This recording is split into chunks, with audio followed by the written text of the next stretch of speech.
Thank you. And thank you all for joining the presentation, which will be all about roll-to-roll spatial ALD to really advance scalable perovskite solar cell manufacturing. My name is Bouman, Commercial Director at SparkNano. And let me introduce myself a little bit.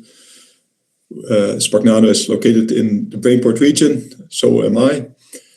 I have a Master of Science degree in Chemical Engineering obtained at the University of Eindhoven, with a background at several large multinationals, including Philips Lighting, as well as Thermo Fisher Scientific. But now, since 3 years, working at SparkNano. And that is where we really aim for everyone to advance manufacturing of next generation products throughout using spatial ALD. What we do at SparkNano is we develop and we commercialize large area spatial atomic layer deposition technology. We have that in 2 flavors. We have one R&D flavor where we can do a lot of research, especially on the layer thickness and what the type of chemistry that you need and the process conditions. And once we know that, we can transfer those to the high volume equipment, which I will also share today. Now, our technology can be used for many applications, and I will, of course, today highlight the perovskite solar cells. For those of you that are not familiar yet with ALD, please be assured that it is not an obscure technology.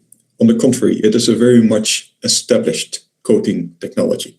If you look at it on the left, since the late 90s, ALD has been used tremendously a lot in the microelectronics. So without this, we would not have been able to organize the webinar as we do now, because all modern computers, tablets, and smartphones use ALD. However, if we look at new generation products for energy generation or energy storage, there is a growing demand for the use of ALD. But then also it should be done in a faster way, but also in a different form factor. And that's exactly where we can step in. So what we try to offer is to solve the challenge of ALD within the perovskite solar cell manufacturing. Now, as you all know, hopefully, and if not, then I would like to share our vision on this. ALD is used for perovskite solar cells because it is very promising. We do see that the best performance perovskite solar cells do include ALD films. We have 2 examples. There are, of course, more. It can also be nickel oxide and others. But if we look at the tin oxide, we see that it can be used as an electron transport layer, a moisture barrier, and a passivation layer.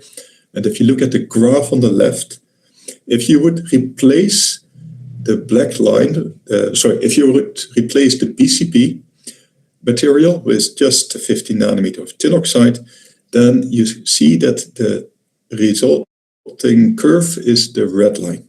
And the red line is having a much higher current density, and that is exactly what you want with the perovskites.